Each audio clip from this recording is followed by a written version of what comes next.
Thanks, Art. I can't tell you how excited I am to talk to you. I think the last time we spoke, I was young. Yeah, me too. It was, what year do you think it was?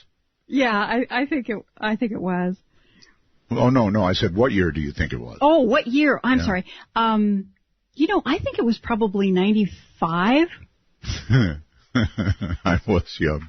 Yeah. Okay. All right, so you're really good at this, I know. I guess the first good question is, why do we dream? Well, there are a couple of things that we assume about dreaming. One is that we dream to prepare ourselves for whatever is coming next in life. There's a developmental aspect, a preparation aspect. That's why there's a lot of skill rehearsal and a lot of sort of future scapes in our dreams. So that's one thing that's going on. Excuse me, I'm sorry. Are you alluding to the next life? No, although that's probably the case in people who are getting close to death, or closer to the end of, their transition. Yeah, mm-hmm. they'll be dreaming about the next life and about their death. So then you believe in reincarnation? I do, at this point, yeah. I'm very heavily leaning that way myself. And I've done interviews with a number of guests lately, and it just seems logical. An awful lot of the world does believe in reincarnation. We're sort of in an area where it's not heavily favored, but, gosh, more and more points to it. Mm-hmm. Yeah. Anyway, back to dreams. So there must be some good reason that we dream. Well, maybe for our health, maybe because our brains have to be active when we're sleeping, or what? Well, we know that almost all species of mammals dream, Art, and so the speculation is that there's something going on with brain regeneration, that there's a basic biological function that happens. And also we can see with animals, if those that they have been able to hook up to electrodes and see what's going on in their brains a little bit when they're dreaming, the speculation is that they are rehearsing life strategies for animals. That is, procreation and hunting, nesting, those types of behaviors, because they have a similar brain activity as they do when they're creating a nest, when they're looking for a mate, when they're hunting. So it looks like they're dreaming about the important things in their life. I guess they are. My cats dream, and when they do, they run in their sleep, and they meow, like they're chasing something. Mm-hmm. Either one of the, maybe something of a cat of the opposite sex, or a mouse. I mean, clearly they're having that dream. They're running like crazy. Right, they are. And there are everyone has observed that there are very few things in nature that are just throwaways. And the dreaming activity is pronounced in mammals and in humans. And so we have to assume, as you said, that there's something productive intended here, that has remained with us for good reason. So the psychological ideas about dreaming have been a more recent area of inquiry and understanding. But before that, the phenomenon of dreaming, we assume, is leading us and preparing us for what comes next. And in fact, in my research in collecting dreams from different age groups of people, it's very clear to me that there's a cluster effect, that we dream about things that are coming up in the next couple of years. When your kids have not yet gone to school, they'll start dreaming about first grade before they go. And if you're pre-adolescent, you'll start dreaming about your first kiss before you have it. Dreaming about the next big thing that's coming. So it certainly seems that there's a developmental preparation going on for us. Certainly a lot of my dreams have been clusters. No question about that. Yeah. I'm going to tell you about one, despite my thinking I probably ought not. And well, those are the best kind. Really? Okay. Well, so here it was. This just happened like a couple days ago, and I was having this dream, and I was sitting somewhere. I don't remember where, But what I do remember is some big fat dude came along and planted his butt on my hand. And I was saying, hey, that's my hand. I'm yanking on my hand, right? Mm-hmm. Trying to pull it out from under his butt, but it's big and it's heavy and I can't get it out. And that's the instant I woke up, and with one last tug, I pulled my right hand out from under my butt.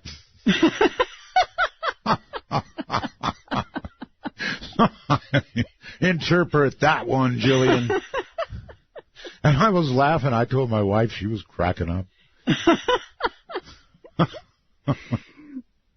Well, was this your right hand by any chance? Yep.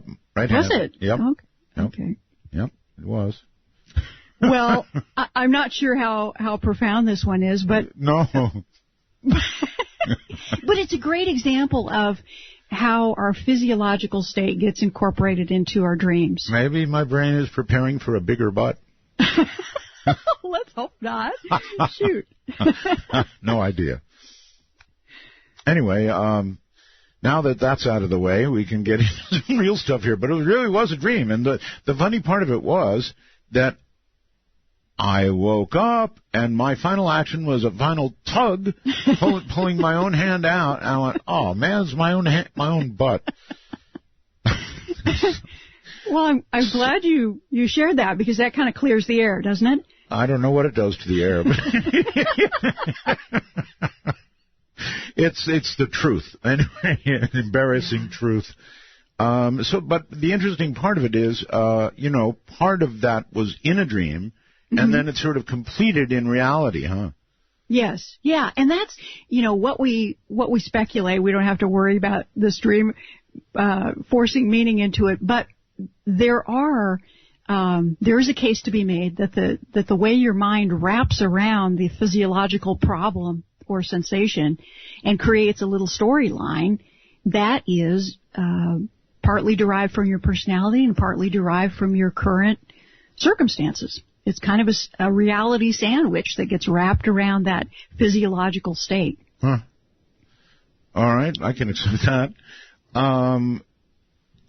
Is it worth trying to understand dreams in general? Most of my dreams, Doctor, are of my earlier life and of radio. I dream of radio, past, and present and future. I'm just so involved in radio that I dream a great deal about it. It's awful. It's actually awful. Is it too much? Well, I worked for an interesting lady for 10 years in Las Vegas. And I loved her to death. Claire was her name. But she used to beat up on me all the time. I don't mean physically, but, psychologically. Because, frankly, I'll tell you, she worked for a radio station that was a right-wing kind of preachy thing to people, right? Right-wing politics, except for me. And I was talking about UFOs. So she used to beat up on me for that, even though I had the highest ratings of all. But she beat up on me about that, and I've had a lot of dreams about that. Oh, that's interesting. Yeah, moderately. Well, it is in a sense, and here's the thing to remember, and you can play with it or you can let it go. But when we have a really riveting experience of whatever kind, it could be high school, it could be childhood, it could be adulthood, it becomes kind of an imprint. And then that character or that situation becomes like the poster. It becomes a picture for a certain constellation of feelings or pressures or it depends on what it is. But when you dream about Claire, you might not be dreaming about Claire or about that time in your life. You might be dreaming about a particular kind of pressure that's just like, I'm kind of up against it, but that's where I do my best, but yet I still don't like being up against it. Yeah, that's radio for sure. Yeah. Every day, sure. You're only as good as the last show you did. Mm-hmm. And so there's a constant pressure, but I must admit I enjoy it. So I like living under that pressure. And when it's not there, I'm sorry to say I miss it. You miss it, sure. Yeah.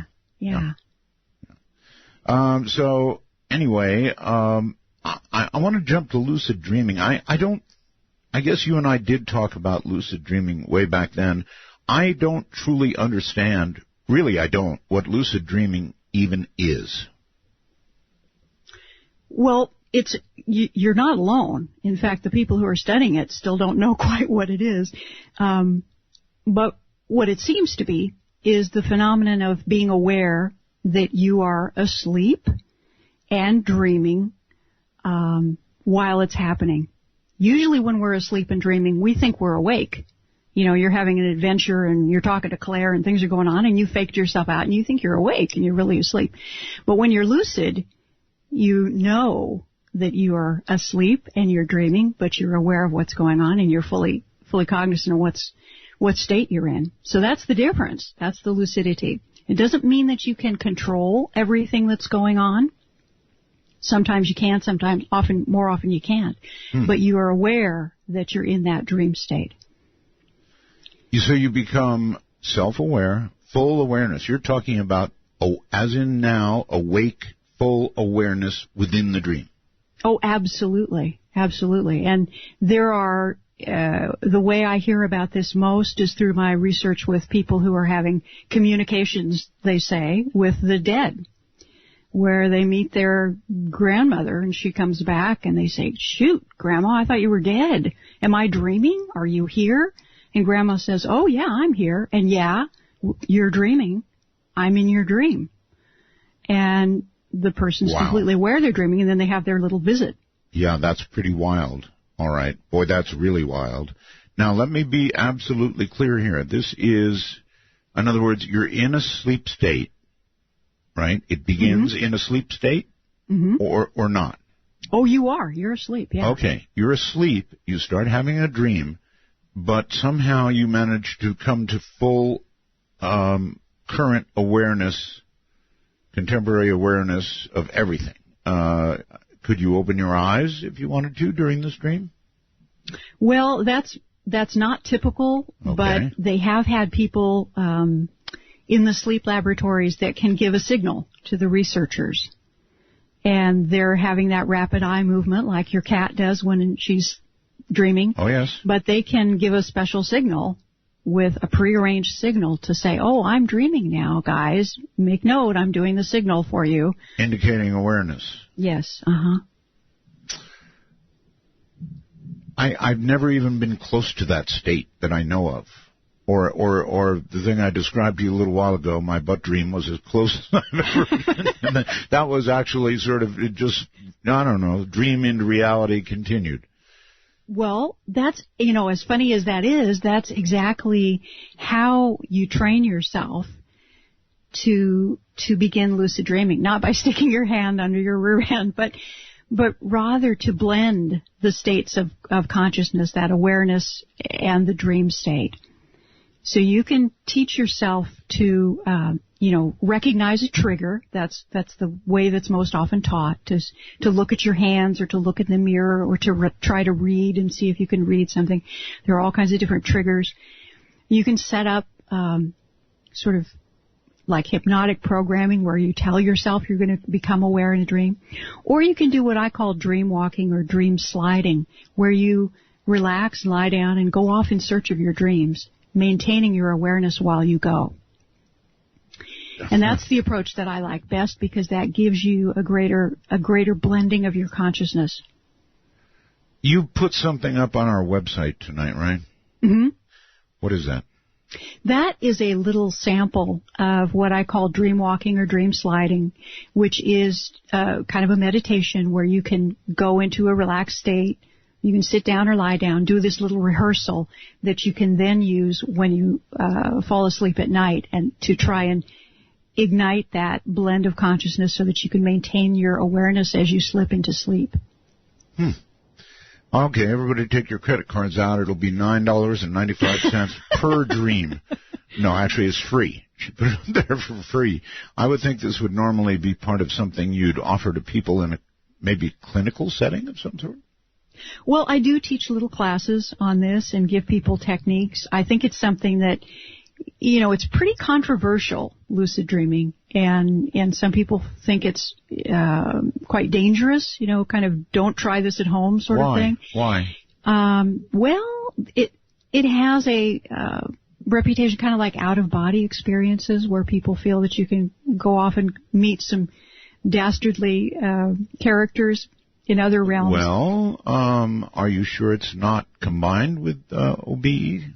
No, I'm not sure. I mean, I do think many of what people are having when they talk about lucid dream experiences are out-of-body experiences. Oh. Is certainly not necessary to have an UBI to be lucid in a dream, but that is one of the things that happens. And I think those are probably the encounters that are a little bit more risky for people or a little bit dodgy in some cases. Okay, I have a couple of questions for you about OBEs. Have you ever had one yourself? Oh, absolutely. In fact, I've had a few throughout my life, and last year I checked out. All right. This is just one quick question, please. If you've had an OBE, I've never had one. I want one, but I've had really cool people lately on talking about OBEs, and one of them said something that I thought was really cool.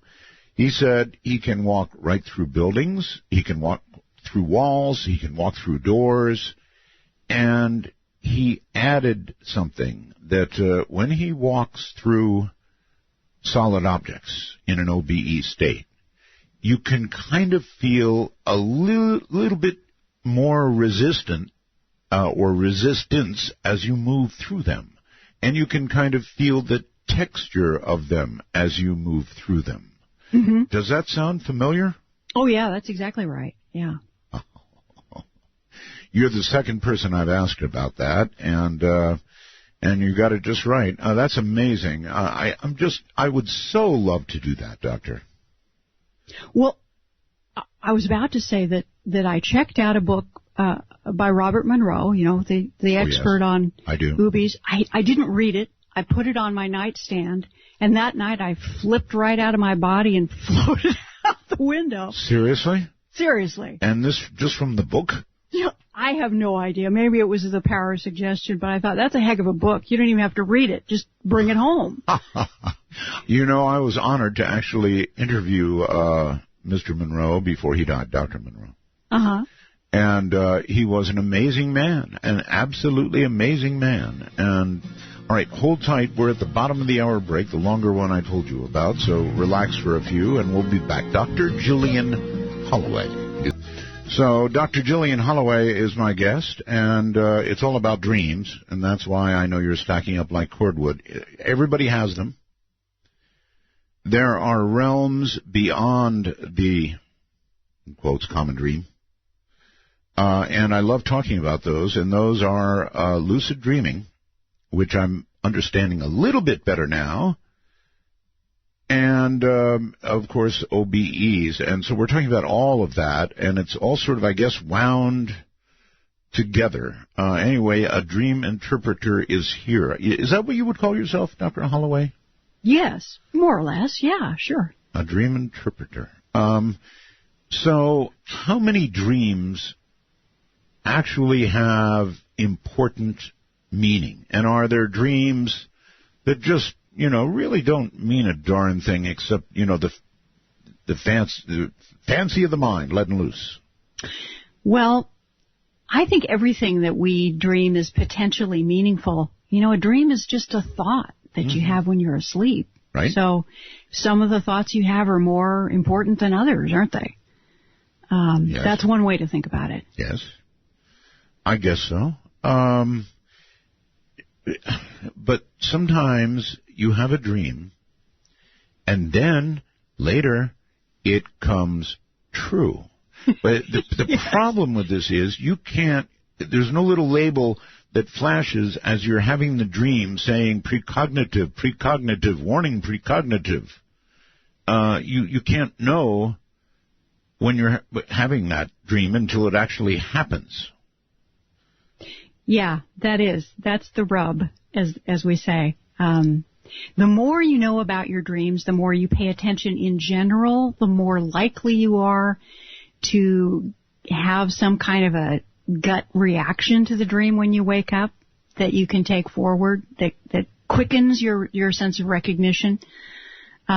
But you're right. In very few instances do we know that we're having a precognitive dream, unless it's a lucid dream, and then people have had the experience of being told or hearing a voice or saying, be sure to remember this tomorrow. So the more lucid, that's an argument for learning a little bit about how to be more lucid in your dreams, because you have a lot better shot at recognizing especially any kind of a warning that you have in a dream. Okay. I've heard that it's even possible for two people to have the same dream at the same time and have them be lucid dreams. True or false? Oh, true. And that is so far from anything that I can even... I guess I understand it, but that's miles and miles ahead of what I thought could be. Well, I have a theory that all of us have these kinds of blended consciousness dream experiences, but they are so, as you say, they are so far away from what we think about things that we are not likely to remember them when we wake up. But I don't think this is a sign that some are more evolved than others or smarter than others. I think this is the nature of our consciousness, that it is blended. And we're having these experiences whether we remember them or not. Okay. Can people actually use dreams? In other words, if you get adept at it and you want to, I don't know, solve something in your life, improve something in your life, work out something in your life, can you sort of order up a dream? Yes, you can. It's sometimes called dream incubation. That's or dream programming. How about dream genesis? Oh, I like that. Just thought that one up. Yeah, well, that's why you're an entrepreneur. No, that's why I watch Star Trek. Oh, okay. Anyway, so you could actually cook up a dream to fix something in your life or improve something. Yes, you can ask for another perspective. You can ask for an aerial view. You can ask, what am I missing? An aerial view, really now? Yes. Oh, yeah. Well, that sounds like a dream and an OBE. Well, you can ask for an aerial view physically or metaphorically, kind of the big picture. A lot of times what's going on when we're stumping ourselves with something fairly simple in life, it's because we're not really taking the big picture. And that's often what dreams can show us. Same intelligence, different point of view, and that therein lies the solution sometimes. Okay. You mentioned that you have OBE'd, and so here's another question for you. Have you ever, were you in it lucid? Oh, sure. Oh, my. Okay.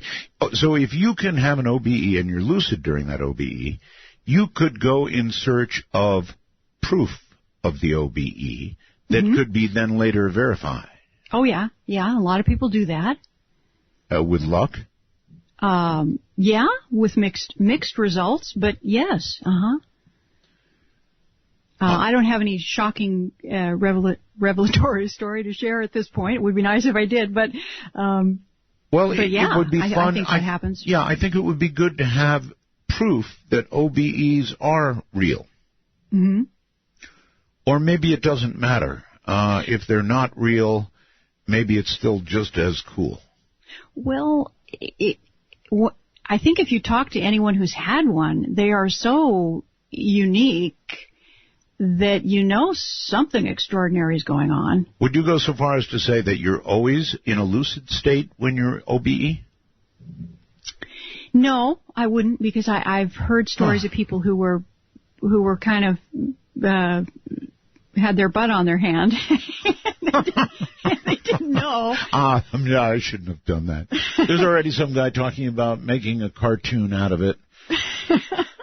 No, I think, in fact, in Robert Monroe's book, which I later read after I went flying out the window, he had a story where he was wrestling with some kind of heavy-duty rubber-bodied fellow, and it took him a long time to figure out it was his own body. And he was next to it. Well, that's a gentler story. I like that. So he wasn't lucid. Yeah, I get it. I would like to try this lucidity that you say is possible during a dream. And is there any trick when you're dreaming to switching yourself into a lucid state? Sure. There are a lot of tricks. And one thing you can do is set up a signal, whether it's a lot of people are looking at their hands or looking at their feet, or trying to read something, because often you can't read very well in dreams. So if you pick up something to read and you can't read it, you know you're dreaming. Set up a trigger that's likely to be pretty easy for you, or something that you frequently dream about, especially if you have a recurring dream. Oh, the next time I dream about the radio or producing a show, I'm going to become lucid and know that I'm dreaming. You can just set up a trigger for yourself. And then at that point, you can do what? Sort of stand back from the unwinding dream and observe it from a distance, or what? Well, you can do whatever you want to do. I mean, the dream will likely unfold the way it is. It's like you're in a movie and you suddenly know you're in a movie. Yeah, but the movie still runs and the plot's still going on, unfolding. Can you get in and mess with the story? Yes, then you can get in and mess with the story some, and to a greater or lesser degree. That's the fascinating part, because you'd think once you know you're dreaming, the jig's up, and then you could, be on the beach somewhere. Right. But no, it tends that the story unfolds and you can manipulate it more effectively, but it isn't that the dream goes away. It's just that you know what kind of landscape you're in. All right. We're here pretty late at night. Well, it's going on 10 o'clock now here in the West, and, really, really early morning back east. So I'm going to risk this. A lot of dreams surround sex, right? Mm-hmm. I mean, I think every adult knows that. So here is my question. I don't want to say some of the best sex I've had is when I was asleep, because that just sounds bad and gets me in big trouble. But it's been pretty good, with one really super major complaint. Mm-hmm. And that is, I always, without exception, every single time, wake up just before I'm done. Now, is that a universal thing or not? It's not universal, but it is prevalent. More likely than not? Well, that's annoying. Yeah, yeah. Yep. Just making a complaint, that's all. That's yeah. Well, it's a problem, and in fact, it seems to be the same thing that wakes us up if we're falling off a cliff before we get to the bottom. Oh yes.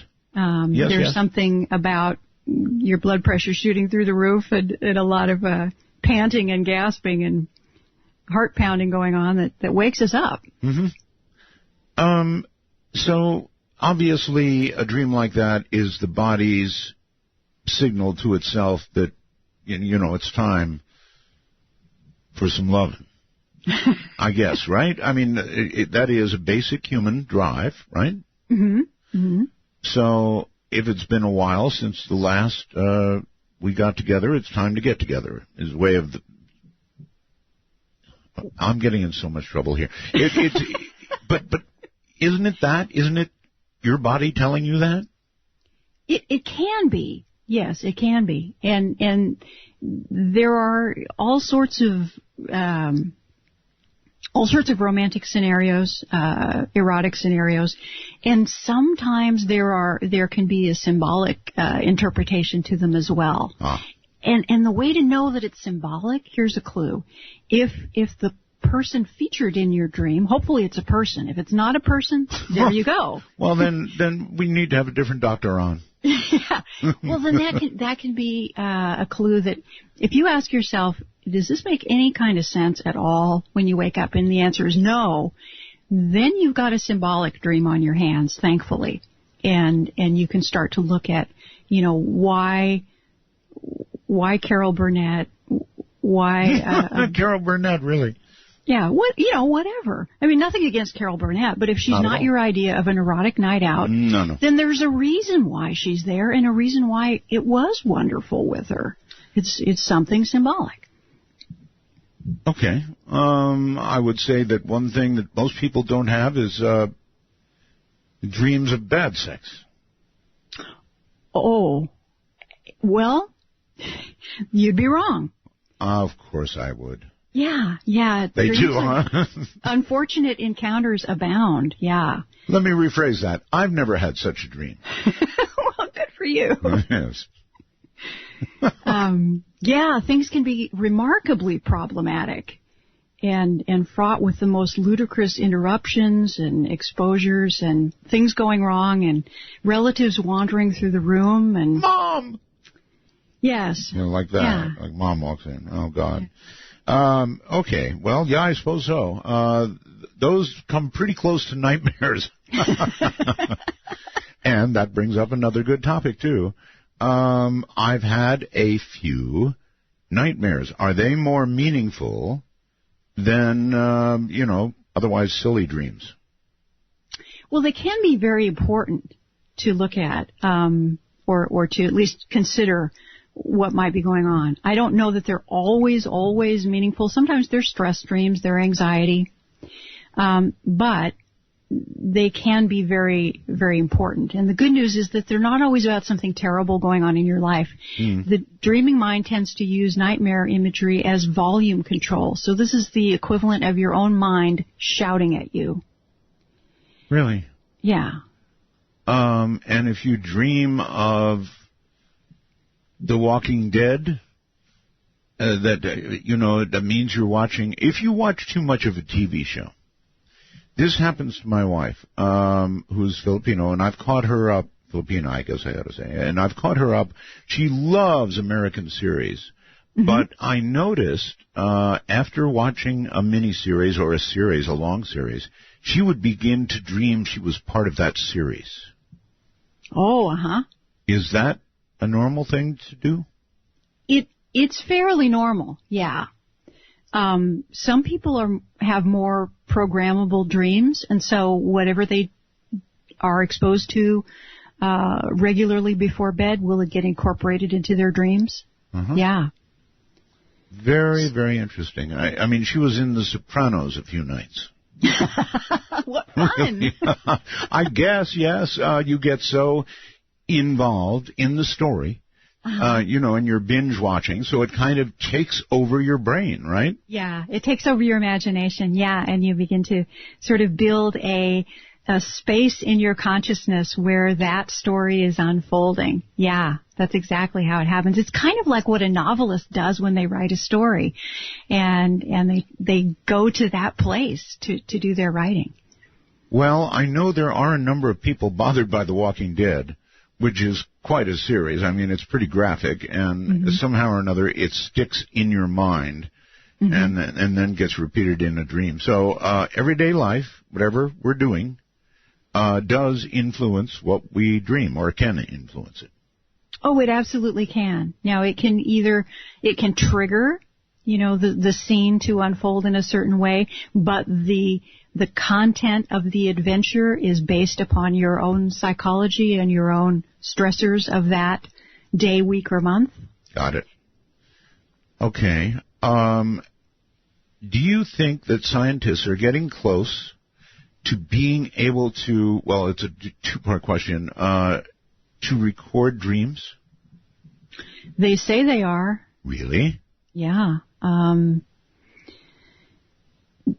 I forget the mechanism that they're using to record them. It seemed like it was an MRI and something else, and they're not able to record them pictorially. They're able to sort of map out the areas of the brain that are involved when we're dreaming about certain types of things or certain type of actions, flying or sitting in a chair or wrestling or making love. Got it. And then they can see how the brain lights up during the dream state, and they can speculate the series of images that were going through that person's mind based on the way their brain was lighting up for them. Wow, imagine that. And then one day, I'm sure they'll actually be able to digitally somehow reproduce that dream in a picture form.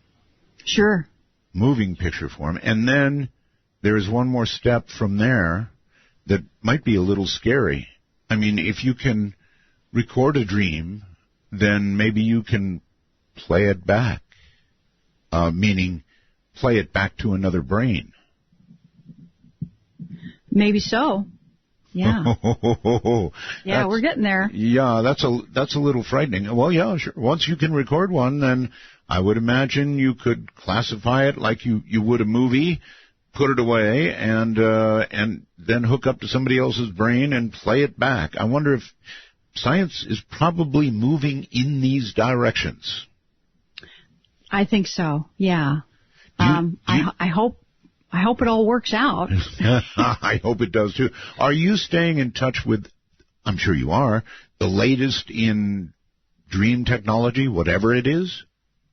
Well, not the technology, not the electronic devices so much. That's I mean, I keep track, but I'm not really involved in that, and that's not my bailiwick, so to speak. Got it. All right. Well, but I have questions.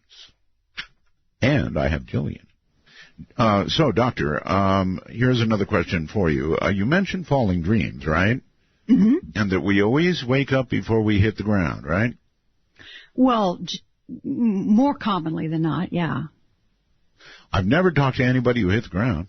And so really my question is, obviously, every year in America and around the world, people die in their sleep.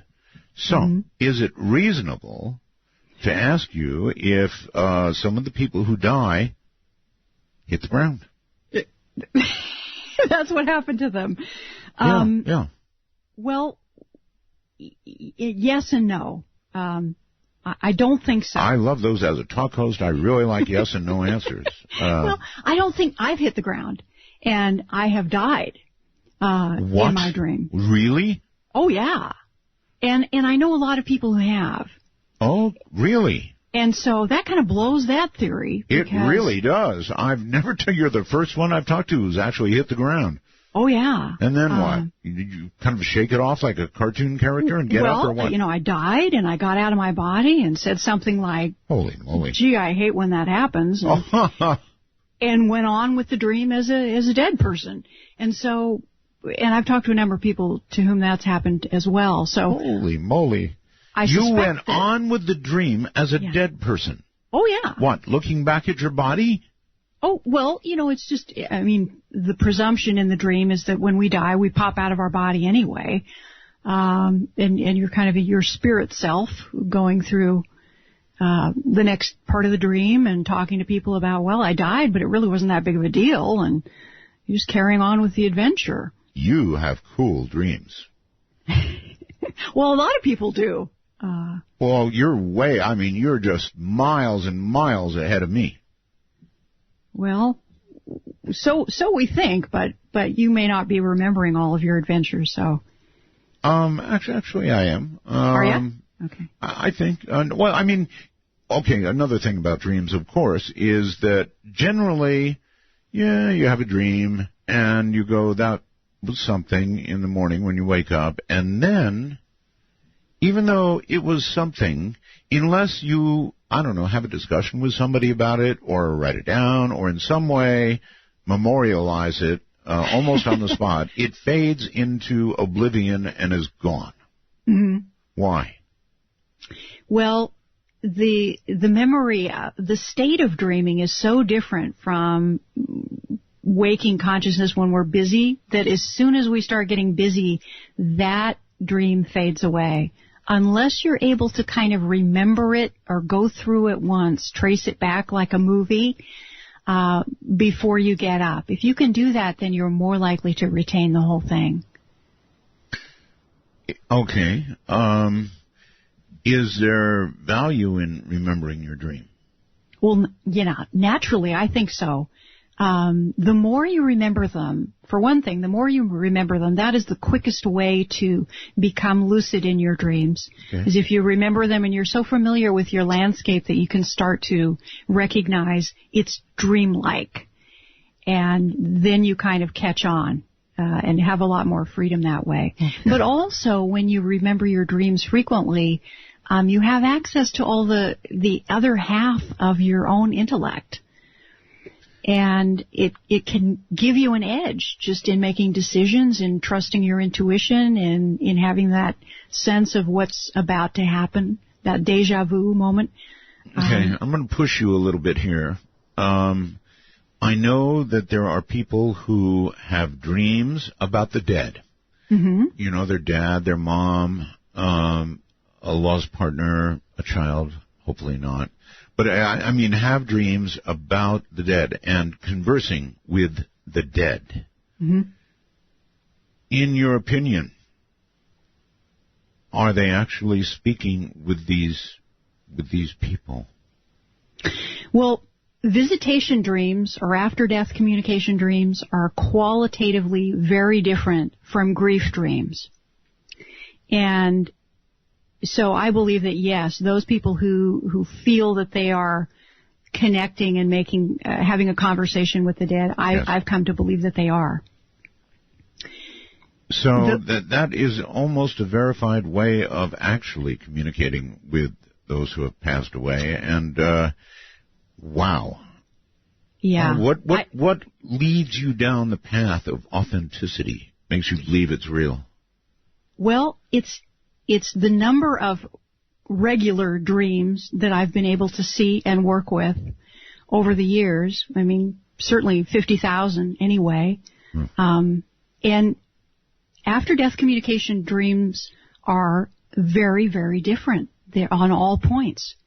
Visually they're different, in the conversation is different, the lucidity is different. People usually know they're dreaming. Like I said at the start of our conversation, they're like, but aren't you dead?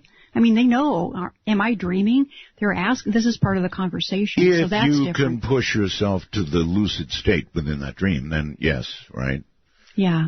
And the things that happen are not typical for what one would expect. A lot of people don't recognize their relatives right off the bat because their relatives are so young. And the longer they've been dead, the younger they've gotten. I like that. Yeah. And nobody expects that. See, they expect Grandma to be 90, and she's now 30. And she's very beautiful and has quite a sparkle in her eye. Uh-huh. And so this is something that I've heard from thousands of people, and none of them expected it. Well, when I talk to people who speak of the afterlife, they do say that you regain your youth when you were at your best, whatever that was, and you regain that in the next life. So I guess that would make sense. But, and really what you have said adds to the validity of your story, because why would you dream of Grandma being young and actually have trouble probably even recognizing her until you realized, oh my God, that's Grandma, and you look great. Young. Mm-hmm. So that sort of adds to the validity of the whole thing about the afterlife. Well, it adds up over time. I mean, it is still speculative, but you ask me what my belief is, and that's what it is. Okay. And again, the main topic tonight was lucid dreaming, even though we've been all over the place. And what it means, folks, is suddenly it's something you can do, becoming conscious, now type conscious, in the middle of the dream you're having. And if you so desire, then perhaps even directing the dream. And again, you put something on the website, and this will help you do what? This will help people to practice just a real quick skill that they can use as they're drifting off to sleep to help them retain their awareness as they enter a dream. Okay, so how is this used? It's an audio file, I take it, right? It is, yeah. You can listen to it, turn it on and sit by your computer and listen to it, rehearse it a couple of times, and then you'll have it. It's very, very simple. How long is it? It's a little over 6 minutes. 6 minutes. You know what I'm going to do? I'm going to go to my own website, and and see if I can find it. If I can find it, I want to play just a hair of it. And can I do that and see what it sounds like? Sure. Really? You wouldn't mind? Why would I mind? I have no idea. It's your interview. No, all right. I just put it up there in case people wanted something, that they could take away and explore. Okay, cool. I'm going to just play a little bit of it just because I want to hear it, so stand by. And I think here it comes. Maybe. Where is it? It's not starting. Oh. What a dummy. I'm on the wrong computer. All right, Doctor, give me just a moment while I get it on the appropriate computer. Not everything goes to my board. Okay, sure. I've never done this. There's no danger, I assume, in my playing it on the air, right? I'm not going to suddenly flip somebody into flip out of your body. Some sort of state. Keep chatting if you do. Is it a form of suggestion, or it's not hypnosis, right? No, it's not hypnosis. It's like a meditation. So if someone were driving, they'd probably want to turn it down for a second. Yeah, don't do this while driving, definitely. All right, just for fun, I want to hear what it sounds like. Here it is. Hello and welcome to a simple meditation on lucid dreaming called Doorways to Lucid Dreams. My name is Gillian Holloway. First of all, keep in mind, lucid dreaming is perfectly natural. People have been having lucid dreams since we've been talking about dreams. So there's nothing extraordinary about this undertaking. Okay. It's extraordinarily pleasant and valuable, but it's not that unusual. So keep that in mind as you move forward. Keep in mind also that other people have learned to cultivate and enjoy lucid dreams, and so can you. This is a learnable skill and something that with practice you will be able to do. All right. I'm going to halt it there for a second. Doctor, is there something, a sound that you play or something further on that like that, or do you simply, is it a full explanation of how to do it? No, there's no sound or anything like that.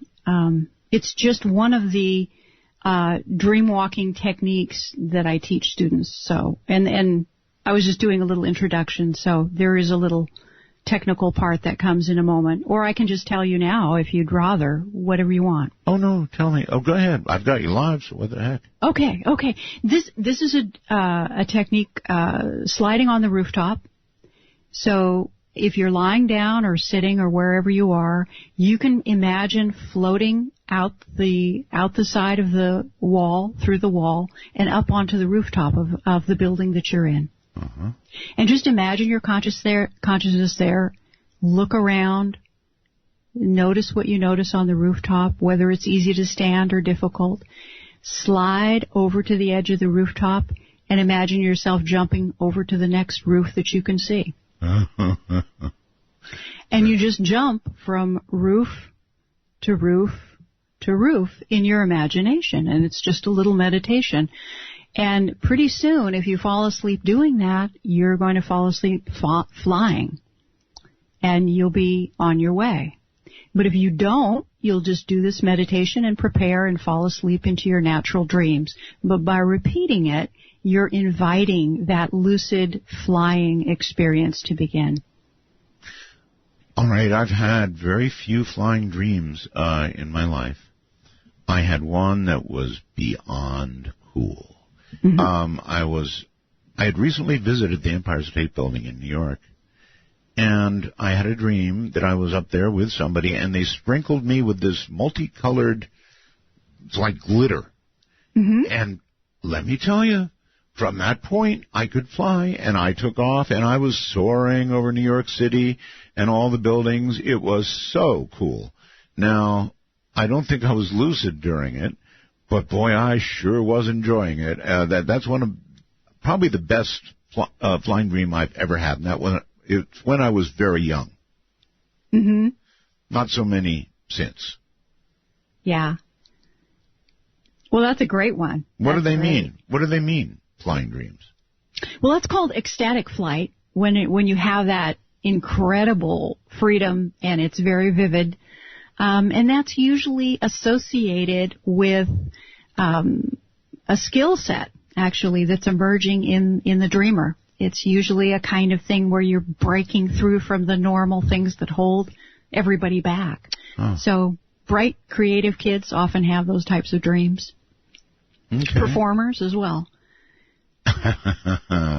Yes, well, that was when I was launching myself into the world of radio, and it was a period of intense exploration in my life and learning. And so, yeah, maybe that sounds about right. Either that or you're cold reading me and just giving me the answers I want to hear. No. So, for example, do you have classes? Do you talk to people about this, tell them how to do this and that? Yes, I have a lot of classes and a lot of online classes. They can jump onto my website and see the classes that are around and the recordings of the lectures that I give.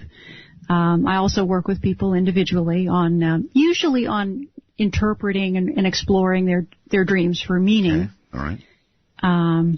I was going to ask, for example, if you took a class of people and tried to lead them into lucid dreaming, because that would be such a breakthrough for me. I'm wondering how many in that class you would typically have success with.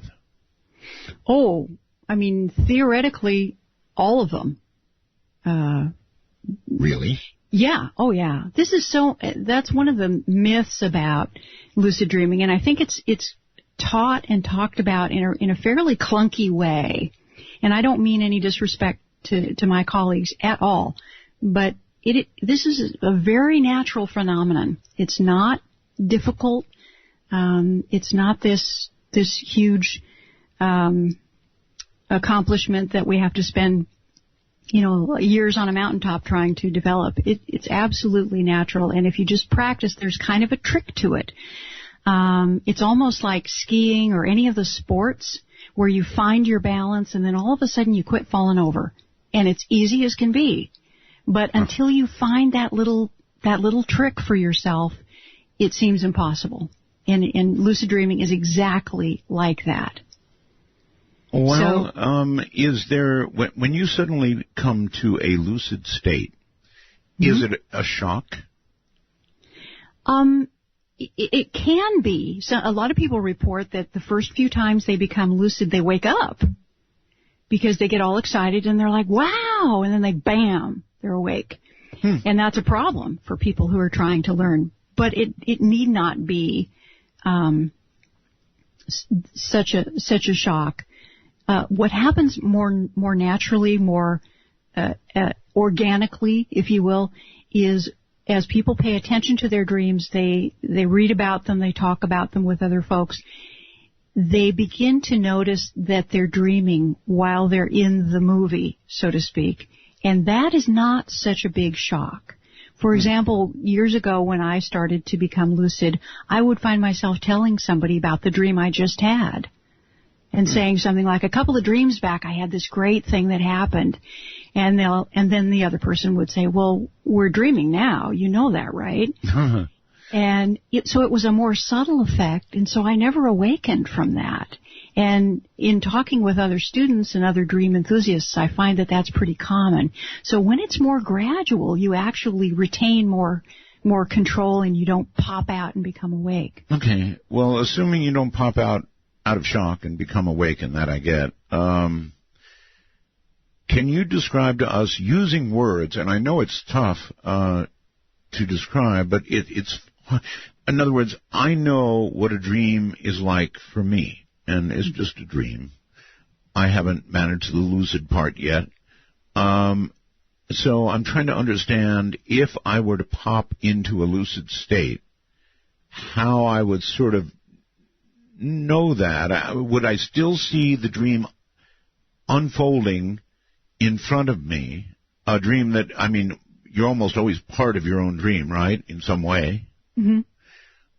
And it's kind of like you'd have to be standing back from it and watch it unfold like a movie as opposed to suddenly being part of it. Well, gosh, you're smart.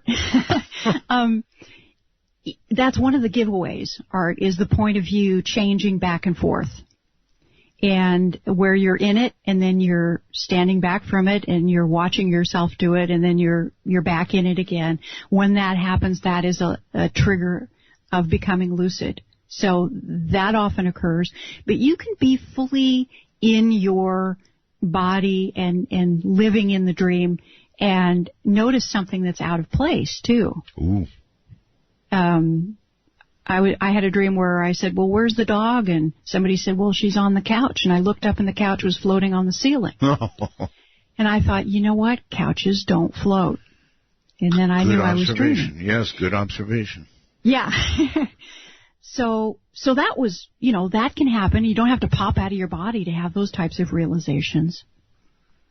So can you wake up in the morning, and now I'm talking just about the average dream, and say, oh, that was an important dream, or that was a precognitive dream? I, in my life, have had one precognitive absolute experience, which I will save everybody from hearing, and because I'm not going to repeat it, but this was while I was very much awake. It's possible to have precognitive dreams while you're asleep. We talked about it a while ago, but how would you know it's precognitive unless it was saying something like, buy Apple stock now, quickly, buy, or whatever?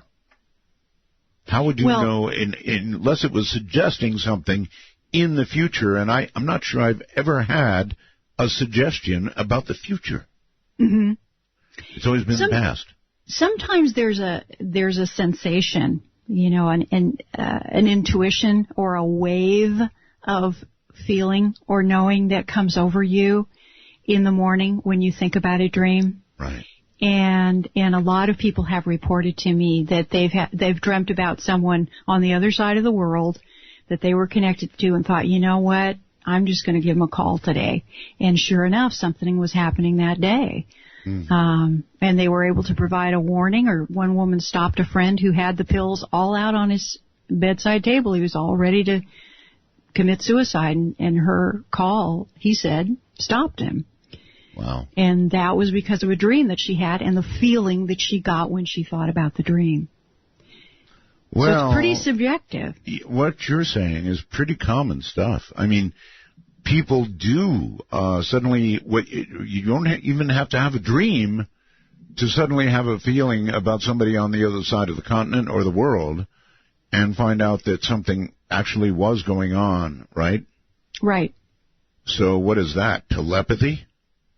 I think it is, sure. I think it's telepathy, and I agree with the biologists who think that telepathy is part of our survival, both individually and socially, and that it's normal. We're going to find out pretty soon it's normal. It's not creepy. You think so? Oh, yeah. Again, it would be a very interesting field of research. I imagine you hobnob in circles with people who do this kind of research, right? No, I don't do much hobnobbing, but I do a lot of teaching, and I work with students all the time that tell me their stories. Everybody's got that once in a lifetime story, and they often involve our loved ones, and they often involve danger and life or death, and lives that are saved because of a feeling or a dream, and so I've become a card-carrying believer. Really? Mm-hmm. So telepathy, if it really works, and I'm saying I think it really works, it seems like if somebody studied it carefully, they could figure out a way to enhance it and really make it work for us. I mean, if you can get some kind of communication from somebody halfway around the world, that's great stuff.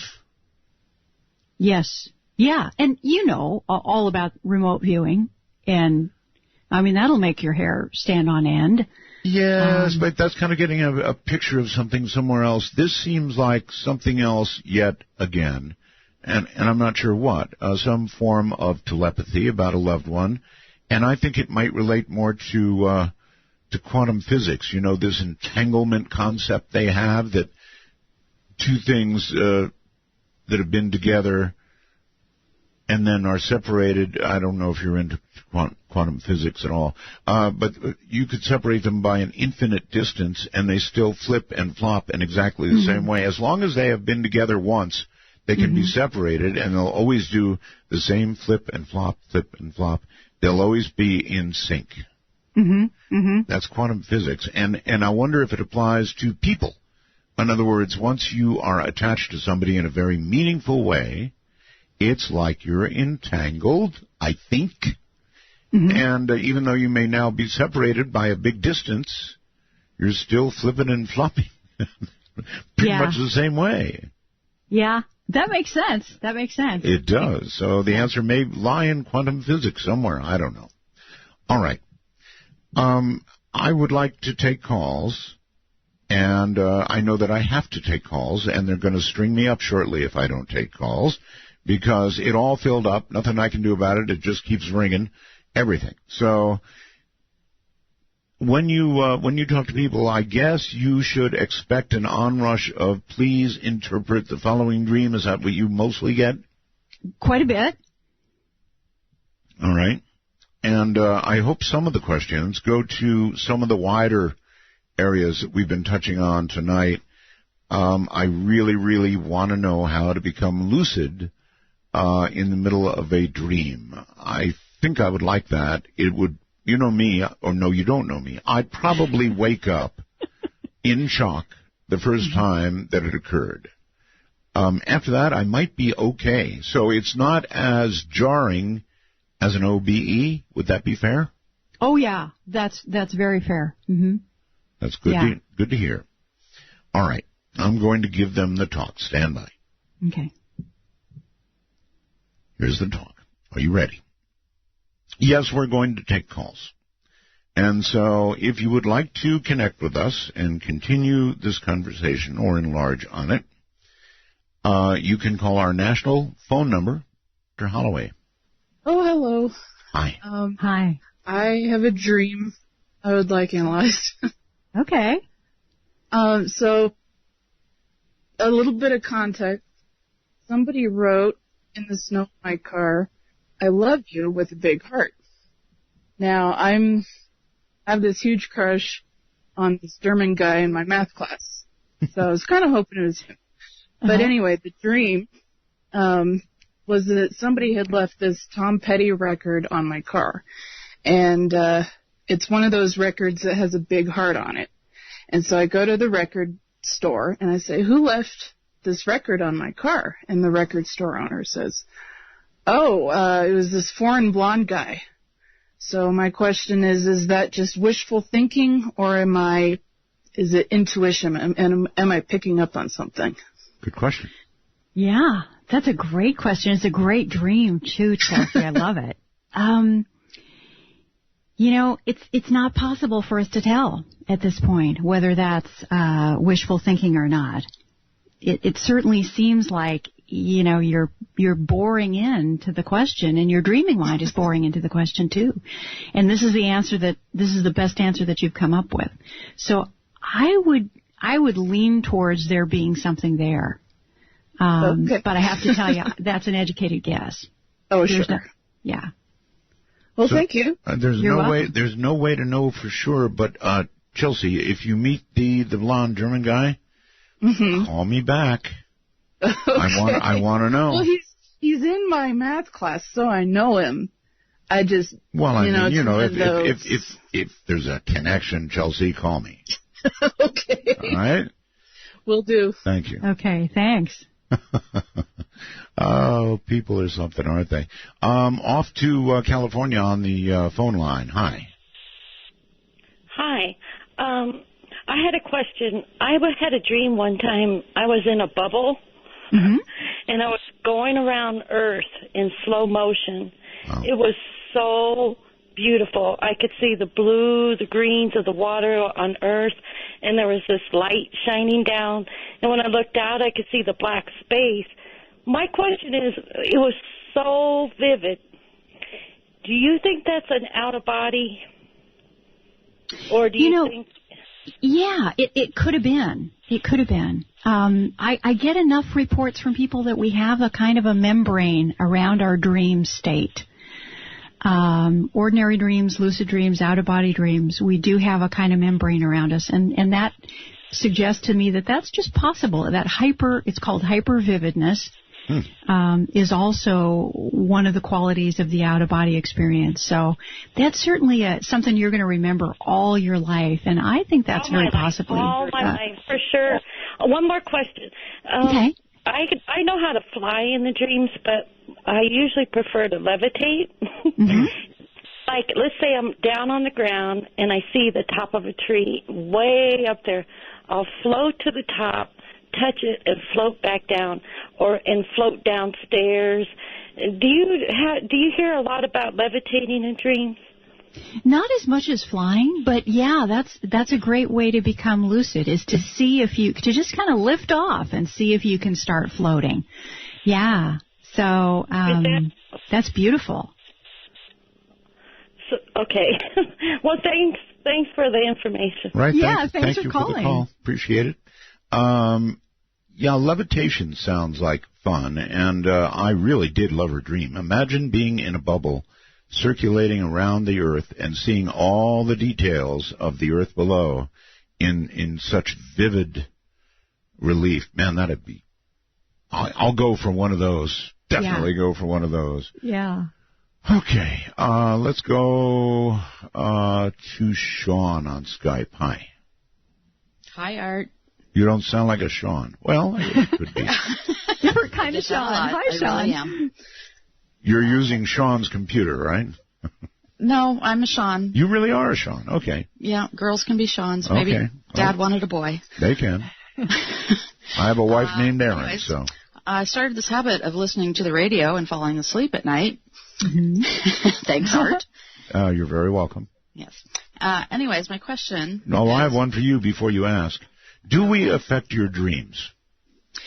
Well, that's kind of my question. Oh. Because now I listen to NPR, mm-hmm. and I know it starts at like 4 in the morning, and then it repeats at 7 in the morning. And so when I wake up, and I'm listening to the radio, I'm like, oh, I can tell that story got into my dreams. Mm-hmm. So I guess my question is that a good idea to do, or is that maybe taking up space where I should not have that input coming in? No, I don't think it's a bad idea. You want to be deliberate about it, though, and be selective about what input you have. So NPR might be a good choice. You don't want something too catastrophic putting into your dreams. You're going to dream around the material that's being played. And if you were listening to music, the music would be in your dreams. So whatever the input is, you're going to dream around it and include it. It gets incorporated. So just keep that in mind. You're still working through your own personal material, even though stimulation is getting incorporated into the plot. Okay. Well, I thank you for answering the question. All right. You're welcome. Bye-bye, Sean. Yes, thank you for making the call. Let's go all the way to Australia because I know this is Jasmunda. Hi, Art. Hi. I'll start by, I've never had a lucid dream because every time that I'm aware that I'm dreaming, I suddenly wake up. But the craziest and wildest and most intense dreams that I've ever had were probably nicotine patch induced. So obviously there's a chemical aspect to achieving this state. And all the dreams that I've had on nicotine patches feel like they go on forever, and I'm never actually aware that I'm dreaming, but the dreams just go on, and they're very intense. Jasmunda, can I ask you a question? Sure. Would you call me back? Because I answered your call the wrong way, and I put poor Gillian on hold. Okay. So ring me back immediately, and I will do it the right way. Now I have to figure out how to get Gillian back again. Let me see. Probably this one. Gillian. Yes, I'm back. I'm sorry. Jasmunda will call back. Were you able to hear him? I was not. I was on hold. Okay, well, you're going to hear him now. Okay. Jasmunda, proceed.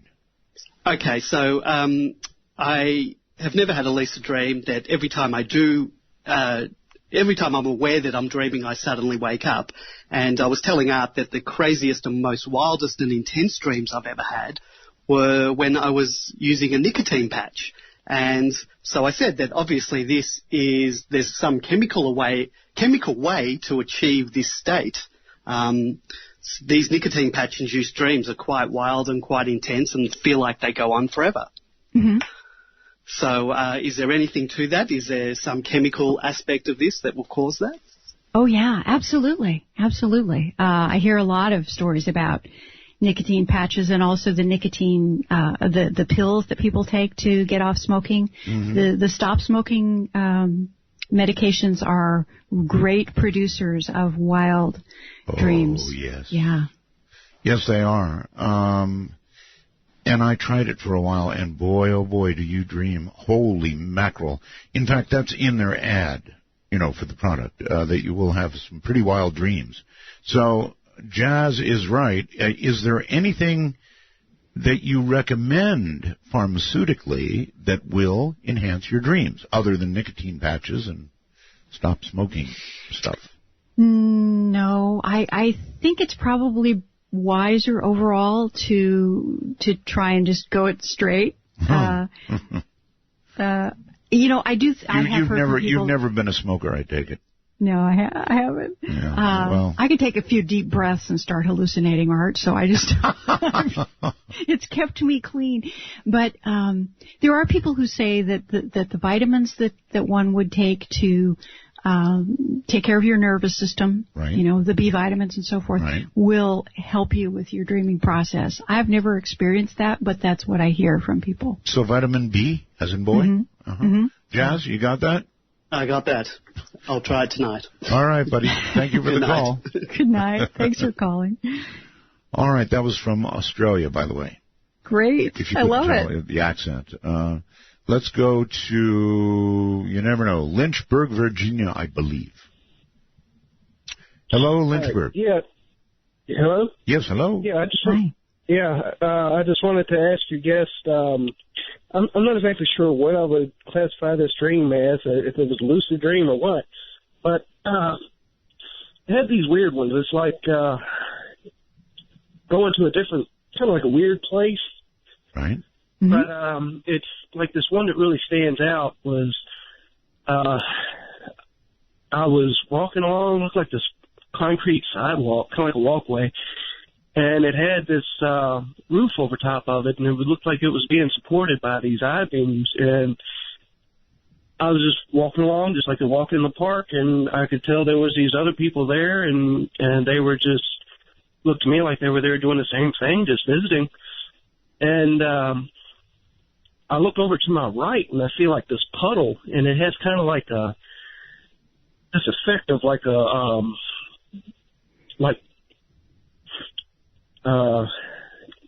like soap and water, kind of like that shining kind of rainbow type of effect. Right. Mm-hmm. And I asked the question, I what exactly am I looking at? I wasn't asking anybody in particular, and it was like there was somebody there that was with me that said, I can't remember the exact words she said, but it was something about like the souls of the dead.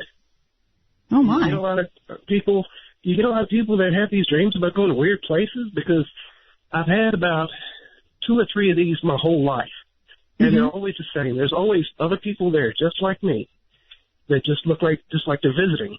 Mm-hmm. And they answer your questions. Well, they didn't answer my question. It was somebody else that was there, but I couldn't see this person. It was like they were speaking into my head.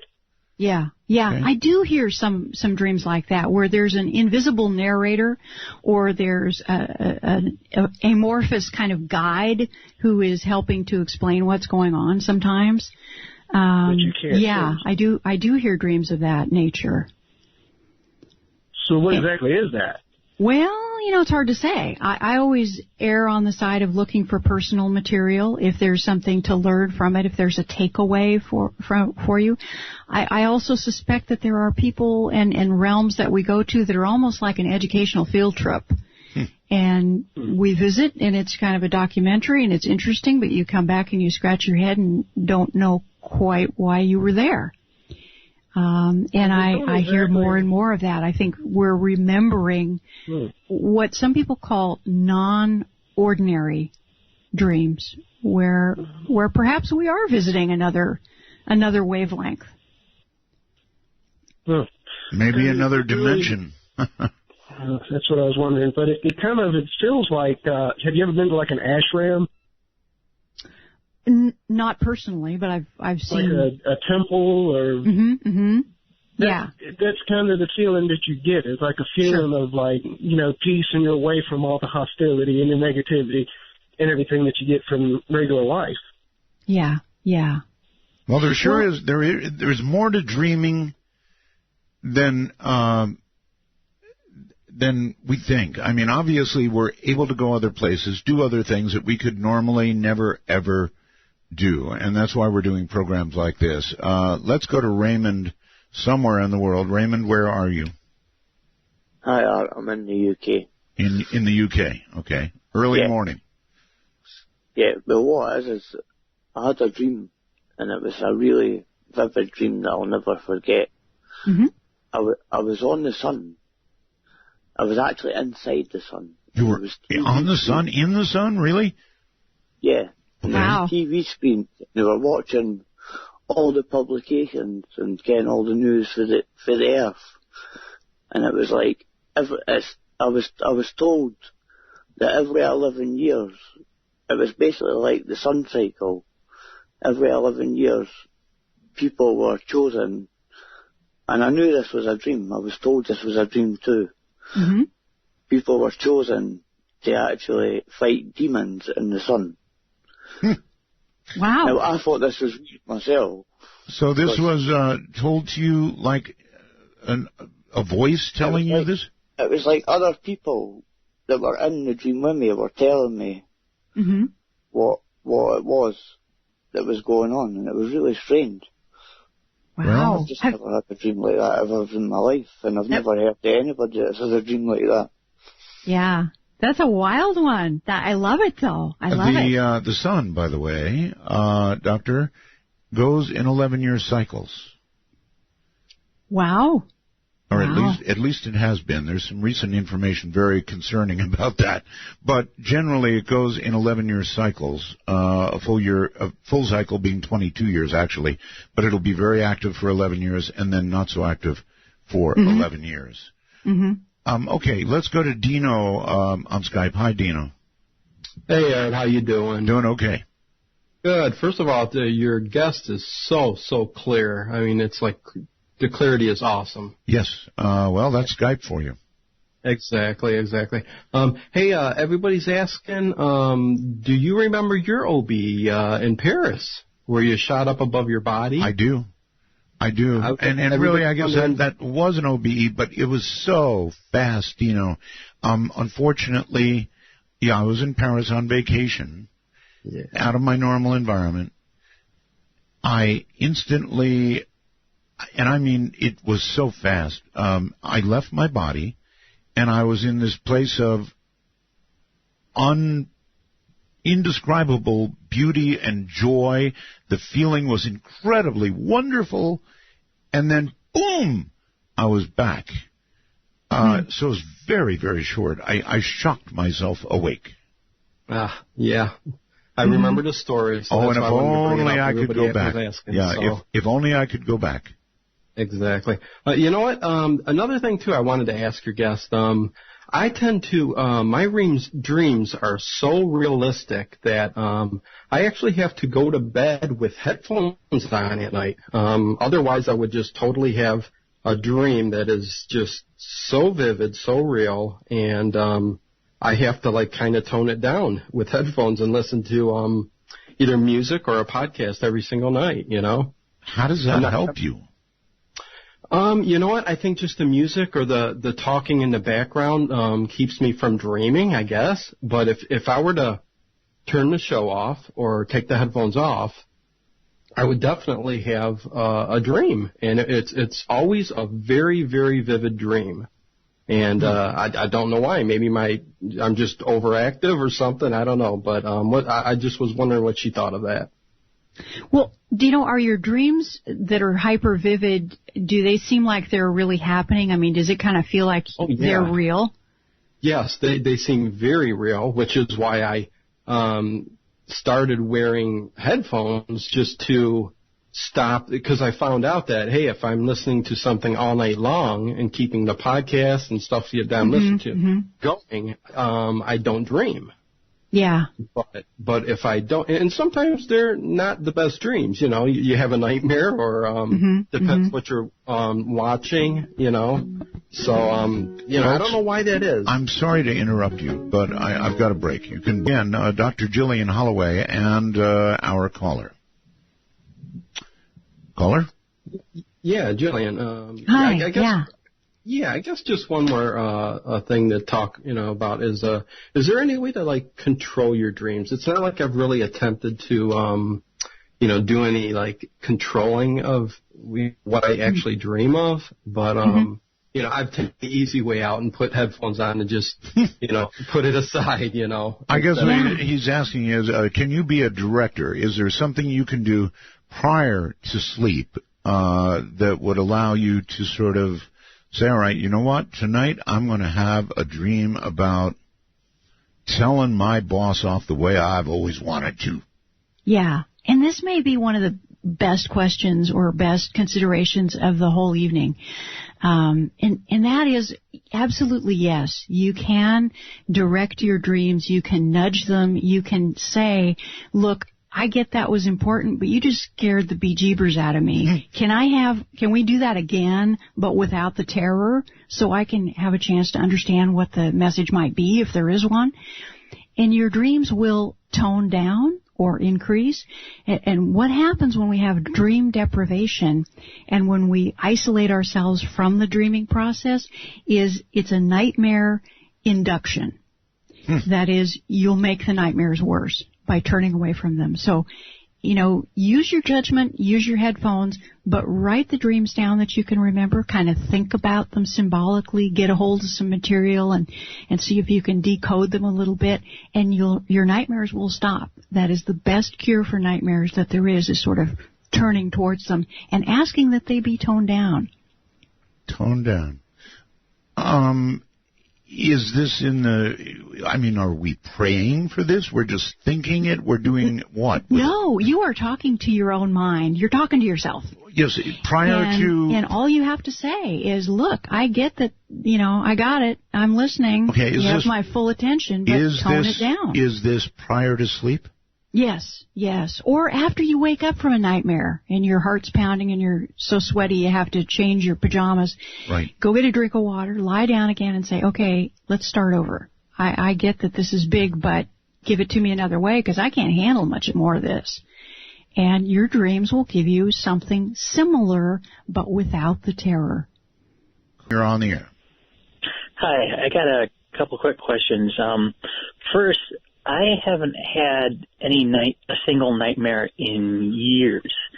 And I was wondering what if there's maybe anything that causes that, or if there's anything I'm doing that... Do you want to have a nightmare? I wouldn't mind it occasionally, just for an interesting experience. That's it. He wants a nightmare. Okay. That's an unusual request, but how would he ensure a nightmare?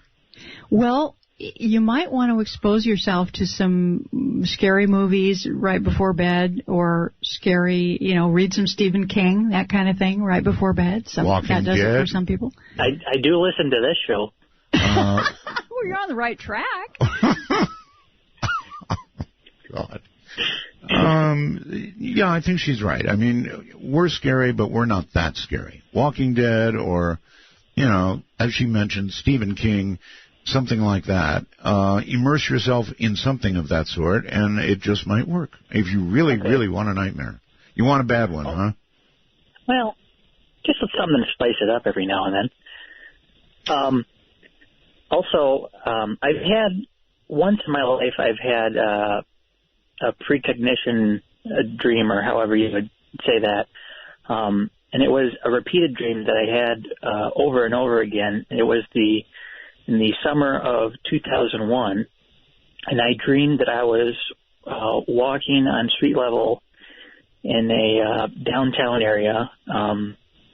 I'm in the Twin Cities, so I assumed it was something like Minneapolis or something like that. And as I'm walking, I see a plane fly into a skyscraper. Right. And of course, this was a few months before 9/11. And since then, I've occasionally had repeating dreams, and every single time I worried that it's something that's going to come true, and it never happens. Mm-hmm. Very, very interesting. All right, let's ask Gillian, Dr. Gillian. Dreams that repeat, as he just suggested, there could be, or perhaps they're not precognitive, but it would suggest, wouldn't it, if you keep having it, that it's some recurring cause? Yeah, most recurring dreams are actually personal material. Something that we haven't solved, or something that we're working out, or some kind of silly thing we keep doing over and over again, or the things like that. And so, but there are precognitive, a lot of people have a once-in-a-lifetime experience, like he said, with a precognitive scene that keeps playing over and over again. And usually if it's something really off the wall, like a plane going into a skyscraper that has nothing to do with you, that those are more commonly, I shouldn't say they're common because they're uncommon, but they can be associated with a precognitive. It's almost like a tear in the future. Right. That the echo comes back. Right. I wonder, Doctor, if very large events like that cause a large number of precognitive dreams. Now, I'm sure if we asked, there'd be a landslide of people saying, yes, I also dreamt of planes going into buildings. So if the event is larger, a world-scale type event, are there going to be more precognitive dreams of it? It'd be an interesting study. Oh, yeah. Yeah. That's the theory, that it is almost an echo across time. And the bigger the event, the louder the sound. Okay. Let's go to Deborah Ann on Skype. Hello. Hi. You were talking about wondering if people survived impact when they hit the bottom of falling dreams. I've actually had a semi-reoccurring dream or sequence of dreams that have happened over a pretty good span of my life, where I'm the passenger in a car, different car every time, different driver every time, different road every time, and it always goes off the cliff, straight down, and slams in the ground, and I wake up upon impact, but I actually do make the impact and then wake up. Are you making a connection, Deborah Ann, with anything in your life, or are you worried that this is precognitive? No, neither. I don't really give much significance to dreams, but it scared the heck out of me when I was a kid. It's literally been a reoccurring thing from about 4 years old till in my 30s. I have it like every, 5-10 years or so. Well, every 5 years or so. Do you shy away from high places? Yeah. Well, not like extremely. I get kind of that woozy feeling looking over edges. Right. But it's not so much that I totally avoid looking over edges. Well, my advice would be, if you keep having that dream, stay the heck away from ledges. Yeah, I do get pretty nervous when I'm driving as a passenger and we go over an edge. We're driving by an edge. That does make me pretty nervous. Me too. I've been to a lot of mountaintops, and oh boy, that is scary. And I don't even have dreams about it. Yeah. Okay. Well, just wanted to share. Thanks. Deborah Ann, thank you very much. Wow, really amazing. Everybody is in on this. There's no question about it. Let's go to Phoenix on the phone. You're on the air. Yes, hello. Hi. Hello. Hi. Okay. Art, I can totally relate to your frustration dreams, the one that you were talking about earlier. You're not alone. I don't understand it either, if you know what I'm talking about. The sexual aspect. Yes. Yeah. I could totally relate to that. It happens every time, like a curse. But anyway. It is like a curse, actually. And I wake up like, what? There's got to be a medical. There's got to be some kind of medical explanation for it. I don't know. I have no clue, but it's been that way for the longest time. I know, but we've got a dream expert. I don't. Well, that's why I'm calling. I got another thing. I got actually two more quick things. Second thing is, your guest isn't the only one who has survived after dying in a dream. Because I've done it. Yeah, I've had one that will probably stick with me for the rest of my life. And basically, quickly, I was just standing looking at a lightning storm outside, and all of a sudden, lights out, and I wake up, but I'm dead, but I don't know it until I look in the mirror in the car with my brother and sister, in the front, and they're like, one minute he was here, and the next minute he's gone. And I was just like, I felt kind of relieved because I'm like, there is an afterlife.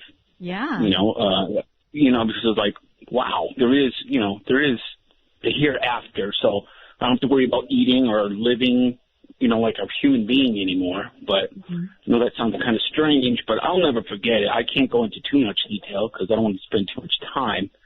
But the biggest question is, I have dreams I'm somebody else. Whoa. There's people in my dreams I don't recognize. It's not like a blank face when I see these people. Okay, it's like I'm somebody, but I'm not Richard. Okay. Okay. When you dream that you're someone else, do you ever see Richard? No, it's mostly because I'm relating to them. I didn't look in the mirror like I did in my death dream. Because when I looked in the mirror, I didn't see anything. And I was like, wow, I'm not here, but I am. But in the other people dream, like when I'm somebody else, like one dream I killed somebody, I murdered somebody. Wow. And I put him in a trunk.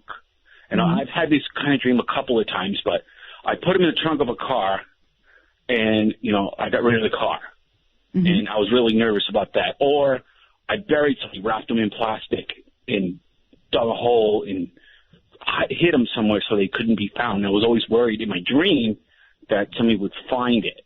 Wow. Sure. Yeah, and sometimes I have smells in my dream, which isn't that great. And,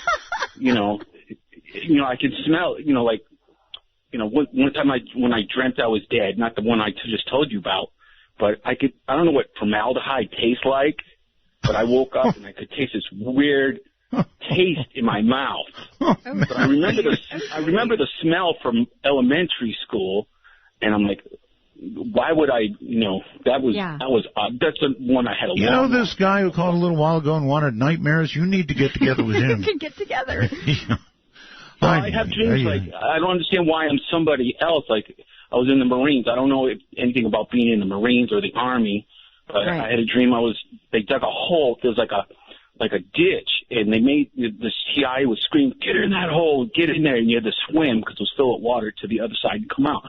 I don't know if that's a real thing, but I wouldn't doubt it if there's such a thing, to train somebody to, swim underwater in the dark and, stuff like that. It's sounds like SEAL training. Somebody else. Okay, thank you very much for the call and the comment. That's wow, that's really something. What do you think, Gillian, when you dream of murder and getting rid of bodies and wow? Yeah, you know what, Art? I'm so glad he shared that one. It was pretty gutsy to do too, because that is so common. That is a common recurring dream with personal variations. It's called burying the body, and it is a common nightmare stress dream, and it usually repeats, and you're always trying to hide the evidence. And it's nothing to worry about. Doesn't mean you're a serial killer. It's usually about something in your life that you're tossing out that you should take a second look at to simplify it. Well, his dreams went pretty far. Yeah. Yeah. Taste of formaldehyde. Yeah. So that's a step up from telling off your boss for sure. Yeah. So if you want to have a dream like that, again, there's no special key to it. I'm going back to the poor fellow who wanted nightmares. Yeah, that's not a common request, but I think that you could, just ask for your dreams to have more of an edge, and that would be a place to start. Wow. If you wanted to look at some of your edgy material. Yeah, see, well, this show, fall asleep with this show, it should do the job. Scott, yeah. Hello, Scott, on Skype. Hey, great show. I'm glad I don't have the dreams of the last guy. Yeah. But I used to, when I was in my 20s, I used to have a fair number of lucid dreams, and they came about from keeping a dream diary. And I could get conscious control over my actions within a dream setting, but like if I wanted to go practice doing something like skiing or, whatever, I could never change to a different dream setting or get into the situation that I would like to have, had practiced, like rehearsal for real life type of thing. Can you get good enough with enough practice to where you can do stuff like that? And how would you, manipulate your way into a different setting? You want to start from the onset of sleep, Scott. It's a lot easier to dream walk into the sport that you want to practice or the landscape that you want to be in than it is to already be in a movie that's halfway through and you want to change from the gangster scene in Chicago to practicing downhill skiing somewhere. That is really tricky to do, and people don't have much luck with it. What you want to do is either after you awaken from a dream, in the middle of the night, you have to go to the bathroom or get a drink of water or anything like that. Mm-hmm. If you awaken and get into a new position, start thinking about the setting in which you want to have the lucid dream and travel towards it. Some people will ride a horse towards their dreams, take a walk towards their dream, as if your dream is located in a place, and you are moving towards it. And when you get there, your dream will begin, and that's one way to program that. Really? So are you consciously entering the dream as you're falling asleep then, or does it just kind of... Yes, you are, and you may even feel as though you are pushing through a little bit of a membrane or a little bit of a force field, or as though you're, when Art was talking about that sensation of walking through a wall in an ubi, you might feel a little bit of resistance. That's often described as you push into the dream realm. But if you don't feel it, just imagine it. Just go with it as if you were visualizing it, and you'll get there. Okay, and is it, I found keeping a dream diary was, for me, really the key to getting to where I could become lucid in my dreams. Is there anything like that to do, like if you wake up and, want to go back into it, should you track that sort of thing too? Just keeping some kind of a dream diary even once a week, one dream a week, that kind of thing, that's going to help enormously. Okay. Yeah. Okay. Well, great show. I'm really enjoying it. Thank you so much. Thank you for the call. So a dream diary helps you in what way? Oh, it helps you become, it gets that back and forth communication between your conscious mind and what's going on at the dreaming level. And it's as though, your dreaming mind is sending messages in a bottle, basically, and you are now opening the messages and reading them and thinking, what could they mean? Do they mean anything? What is this? And if you do that on a regular basis, you're going to become so aware of your dream state that you'll automatically become lucid. Huh, that's amazing. Really amazing. Okay, let's try going outside the country to Mario. I also think down maybe perhaps in Australia. Yeah, you're spot on, huh? And how are you, Gillian? Hi. Lovely to hear from you both. I would actually love to get your interpretation of probably the most profound experience that I've had in my life with regards to dreaming, and just see what your thoughts are. The interesting part is it's actually manifested physical, like a phantom sensation in real life every time I even describe or talk about the experience. And it happened roughly about 10 years ago, and I was overseas at the time. And I was in a courtyard, and my back was up against a large concrete pillar. And if I looked to my left, my family was all sort of there, roughly about maybe 10 feet away, and they all sort of had this look of horror on their faces. And then as I start to turn my head to look what's in front of me, I notice the Hat Man. And to make things even more spooky, he was actually holding a revolver and pointing it directly at my head. Before I knew it, everything just went black, and I felt this tremendous pain of like a shuddering sense of electricity just going from my head to every single nerve that I have. And then everything was just silent and black. Then I slowly started to hear a whistling of the wind, which started turning into howling. And then these kind of like spotlights were floating around everywhere, but you couldn't tell what they were coming from.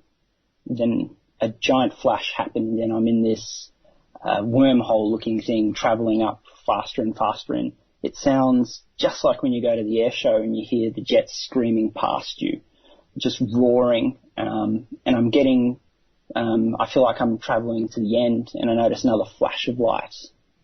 And as I look around me, there's blackness, but below my feet I can see the world, and it's slowly shrinking, and I can see, from what I later find out, the continent of Hawaii. And I realize at that point that I've died.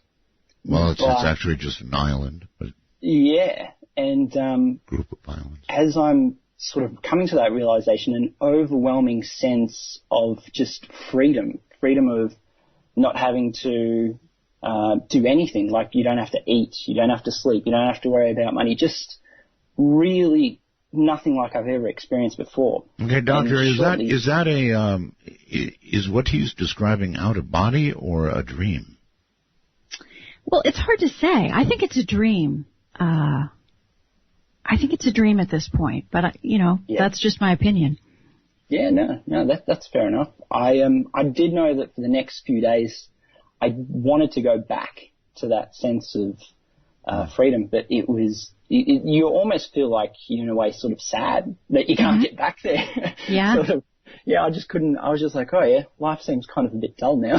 Oh. Well, what was the sensation that comes to you that you can remember even now as you describe it?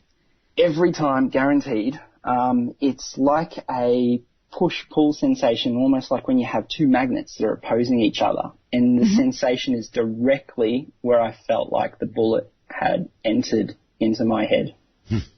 Oh, my. Yeah, every time, guaranteed. And it sounds like he had a NDE experience to go with it. Yeah, and it's confusing because I wasn't sure, like, who the best guest to call would be, but I feel like Gillian seems to be someone that might be able to shed some light on it, because you have shadow people, NDE, potentially OBE, so it's a lot going on. It is a lot. It's kind of like a compilation of your show, Art. Again, we've got everything here except Mothman. We've got a show coming up on that. Do you? Yeah. Oh, well, see, there you go. So what's your question, Mario? Did you want some kind of how this all ties together? Or? Yeah, I'm just curious I know that's a lot maybe to take in, and probably you might not be able to give a detailed answer, but any sort of interpretation that you'd be able to gather from any of that. Well, here's the bottom line with interpreting any dream. The messaging of the dream, one of the values of the dream, is what you take away from it. So you don't have to mess around with every single symbol or, what triggered it. Just what's your takeaway? And it's clear that your takeaway on this dream was kind of a spiritual one, basically, wasn't it? Right. He's gone now, but right. Yeah. To me, it sounded like a terror dream or a nightmare, if you will, and then death, and then moving somewhere after death. That's what it sounded like to me. Maybe I've been doing this show too long, but he mentioned a wormhole, traveling through a wormhole. Mm-hmm. Mm-hmm. So yeah. That sounds kind of like an after-death deal. Yeah, it does. For all intents and purposes, exactly. A near-death experience. Okay. With the accompanying kind of upliftment that people sometimes report. Yes, okay. Let's go to the lines. Dennis in Massachusetts, I think. Yes, Dennis, Massachusetts. I'm Joe. I wanted to, earlier caller touched upon levitating. Yes. And this is a common theme in many of my dreams. To get around instead of just walking like everybody else, I hover a foot off the ground. Mm-hmm. And I move around that way, and sometimes I could go a little higher up in the air, and people look at me and say, wow, how do you do that? And I say, well, I've always been able to do that. And that's all I really remember from it. That's enough. I'd love to do that. That sounds like fun. I know maybe dreams are supposed to be symbolic, right? Well, a lot of them are symbolic, Joe. Yeah. That's a great image. I could levitate in real life. Yeah. Well, you probably do in a metaphorical sense. You probably are, there's something about your perspective or your way of going through life that is not just the ordinary way. And it probably gives you a little bit of a different perspective. That would be what I would work with that symbolism. Yeah, Joe, I can out of the ordinary. Joe, I can one up you a little bit. I think when I was 4 years old or so, I was able to levitate. Really? Yeah, really. I'm sure that I'm full of it, but I remember being able to levitate. So, what can I tell you? I mean, in real life. Now, maybe it was a dream. Who knows? But I'm telling you, I think I did do it when I was really young. Everybody hold tight.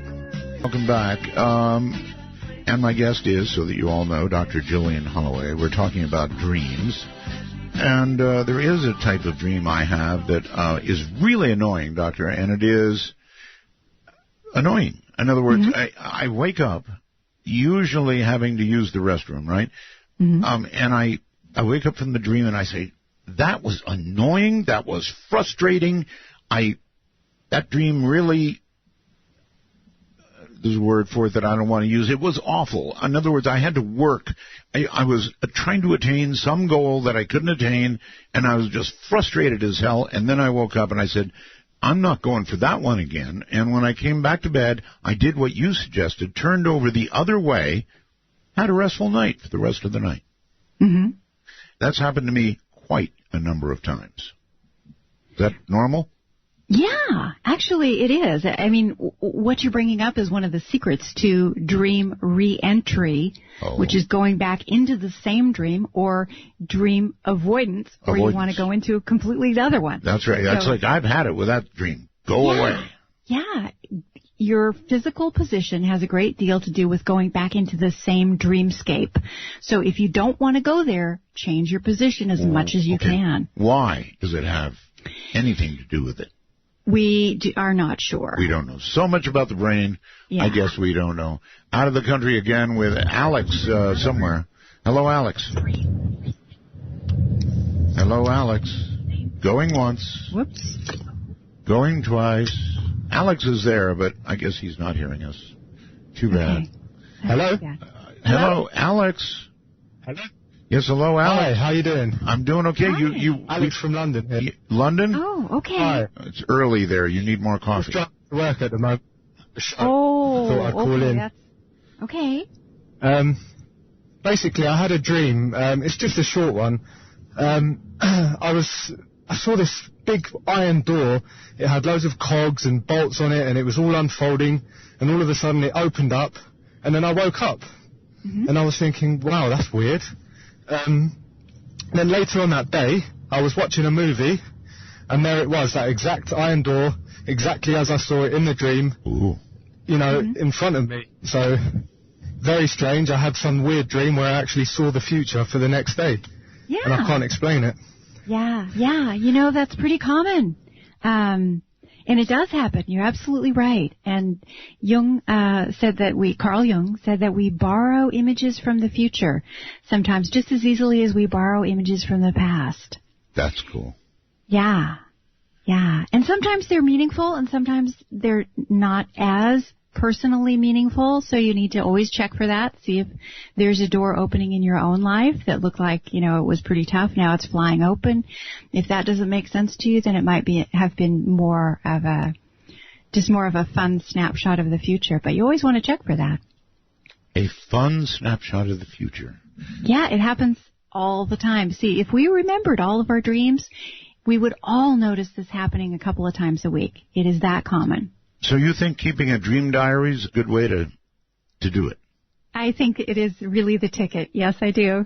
Generally, if you don't write it down, you're going to forget it. And pretty soon, too. Real life takes over completely and the dream just fades away. All right, here comes Andrew somewhere or another. Hi, Andrew. Hi, Andrew from Seattle. Okay. Thank you for taking my call. Sure. Good evening, Art, and good evening, Doctor. Hi. I have a quick comment and then a question about a recurring dream that I have. And Art, I will say that, yes, I do occasionally fall asleep to your show at night. And several weeks ago, you had someone on who had recorded the sounds of the Sasquatch talking to one another. Oh, yes. And I had a very rude awakening when those audio tapes came on. Yeah, I bet. That was very disturbing. I do have a time traveler's account though, so I went back and listened to the whole show. So you could be disturbed again. To be a little bit less disturbed and put it more in context. Not exactly when doves cry. No, exactly. So a reoccurring dream that I have in about 2 or 3, every couple 3 months, I discover a secret passage in my house that leads to a ladder, which ultimately leads to my attic. The attic space is much larger than the actual attic in my house. It's composed of a lot of deteriorating lath and plaster. There's holes in the ceiling. There's holes in the roof where the rain's getting in. And several creatures living in the attic. Hide behind the chainsaws. Yeah. I don't know if this is a stress-induced dream. Like I said, I have it every few months. But it's always typically the same, where I discover the secret passage leads into the attic, holes in the roof, and creatures living up there. Any comments on any? Well, my comment would be that sounded like a pretty nervous laugh to me. Yeah, maybe. Jillian? Well, real quickly, how long have you been having it? A couple years? Attic, so I've got that going. Hold on, caller. Hold on. Question. Go ahead, Jillian.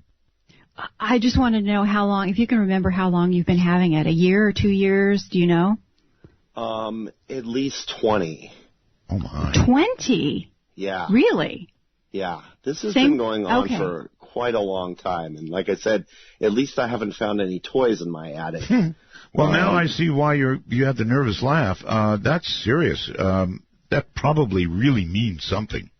Yeah, exactly. It's when dreams recur over the lifespan, then they're more about an enduring question that we're trying to solve. We're trying to find the answer to a puzzle that we're taking with us throughout our life. So it doesn't mean it's something real bad by any means, but it does mean it's something that it's worth your while if you could resolve it. It would improve matters. So the discovery of something in a house that leads to a room or something that's unusual, that's a very, very common theme.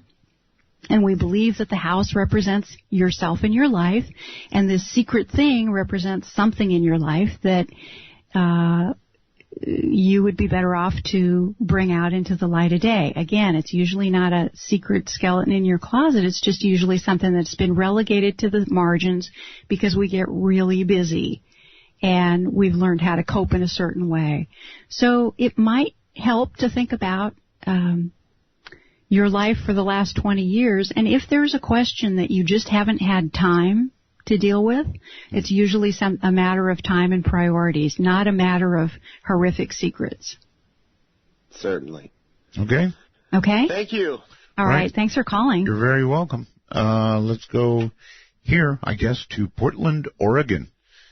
KXL territory. It's going well. I have a question. I had a few dreams where it is a reoccurring or stacking up dream where I'm in one dream and it leads into the next and the next, but it's by dramatic endings. Like, say I had the one where, like, you're in a car with somebody and they crash and then you go flying and then you hit something, but instead of waking up, you wake up in the dream into another dream. And then it turns into, like, I'm drowning or I'm underwater and I am navigating, and it's like my family's there and it's like my friends and all this stuff, but it goes into like 5 dreams in one dream. Holy mackerel. And do you know what's your take on I've never even heard of that. Doctor, can you do that? Dreams within dreams within dreams? Oh, sure, yeah. Well, one of the things that'll help you is if you can keep a dream journal. That's going to calm down the chaos effect. And we do know that a lot of times when your mind is trying to address a stress or solve a puzzle or get you prepared for something, it will focus in different dramas, different little movie vignettes, but you're working out the same problem over and over again. Whether you're falling off a cliff or drowning or the elevator doesn't stop and you crash, doesn't matter what the drama is, you're working on the same problem. So I wouldn't be too disturbed about that collapsing drama movie that you find yourself in, but try to look at the symbolism and whether there's just too much going on or whether there's a lot of chaos or things feel out of control or whether you're the Lone Ranger heroic person in your family or group. It was that. That's what it was. I mean, it got to a point where, like, we were sitting in a restaurant and I was sitting with my sister and my mom, and these guys came in and one of them, like, smacked my sister, and it turned into, like, this heroic kind of, I don't know what to say, is like a Superman kind of thing, but it was weird. I mean, like, I remember every part of this whole dream, and that's the weird thing. It's been bothering me ever since. So it's a hero dream. I get it. Well, it is in there. You know, we go through certain phases in our lifespan where we tend to have these hyper dramatic, hyper violent dreams. And they aren't really something to worry about. But again, the more you work with your dreams, read about them, talk to people about their dreams, the more they'll kind of calm down and become more overtly meaningful and less melodramatic. Okay, next time you go out to buy a coat, instead of getting a coat, get a red cape. See if your life improves. Well, this show's pretty good tonight, but thanks, guys. Thank you. Yeah, thank you. All right, so let's go to, is it Ren? Is that correct? Hello, yes. Ren. Ren. R-E-N is Ren, right? Yes. Okay, proceed. Thank you. I'm in Scotts Valley, California. Great to have you back, Art. I talked to you once before, even though you got mad and hung up on me, but that's another story. All right, well, I've got my finger close to the button, so go ahead. A few minutes ago, you had a call from a man who claimed that he had a recurring dream over the course of 20 years, and that really seemed to surprise your guest. And me. Well, I'm 62 now, and ever since my 18th year, I've had off and on a recurring dream, which I often feel has become its own, might be its own particular category of dream. When I was 18, my father died, which is the threshold there.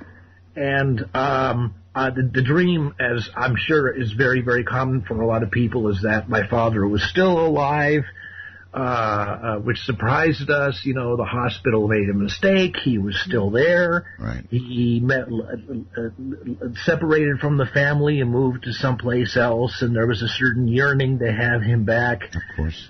But I really, over the course of apparently at least 2 or 3 decades, I was having this dream consistently, and it almost created its own reality in my sleeping. What was the dream? That your dad was still alive?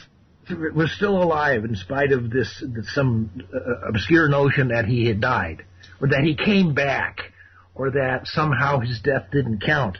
But the odd thing about this dream is that it's recurring over the course of several decades, and just a few years ago, it occurred to me that I was having this dream off and on since my 18th year, and so the dream had become almost institutionalized in its own way. The reality of it, the storyline. And I dreamt that it was, very real. Okay, well, quick question. Were you dreaming that your dad was visiting you, in the current time, or was it the storyline consistently just that there was a mistake?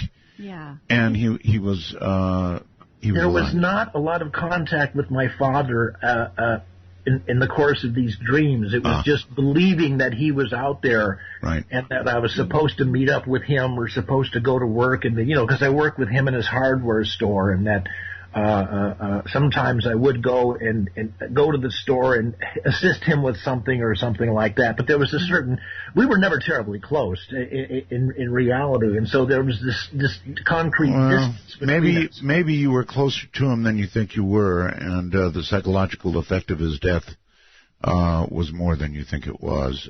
Anyway, I'm not an analyst, but that's kind of be my guess. What do you think, Doctor? That's a really interesting one, and I'm glad you brought it up. It's called It's All a Mistake, and that's a very common grief dream. That's not considered a visitation, but rather a personal process dream. And because it's taken place over so many years, it has become a part of your psychic, and I'm sure it's emblematic for a combination of things for you. It's a real marker, and I think you sense that from the tone of your voice as you describe it. Sure. Okay. Not a lot of time here. Gee. Let's go to the phones. And hello, you're on the air. Hello? Going once. Going. Hello? Yes, hello? Art? Yeah, there's something wrong with your connection, sir. Okay, can you hear me? This is David. I hear you, David, but there's something horribly noisy. I'm truck driving right now. You're in a truck? Bad line? You're in a truck? I want to hear the horn. Okay, hold on here. All right, I buy it. Proceed. Okay. Okay, yeah. Hey, Art. I've been listening to you since the early 90s, man. You're my hero. Put that out there. And Doctor, what a great show. I've never called before, and I built up the nerve to finally call. But I wanted to share 2 quick dreams. One, I time traveled, where I hadn't even been born in this dream, but I was speaking to friends and told them I'm not alive, but write down this phone number. This phone number doesn't exist. Call this number in 30 years. I'm about to wake up. And they my God. Write the phone number down. Listen, my friend, I am so sorry to do this to you, but we are out of time. Hold on the line, though. Don't go anywhere. Stay right there, okay? Okay, thank you. Okay, don't hang up. Don't hang up. Dr. Holloway, I want to thank you so very much for a wonderful program. And I think we've got links to your website and all that up there, don't we? Yes, you do. Super. It's just been a real treat, Art. You and your people. I love you all. Thank you, and let us do it again sometime. There's no doubt of that, I'm sure. All right. Take care. Take care. Dr. Gillian Holloway. Wow. That's hot.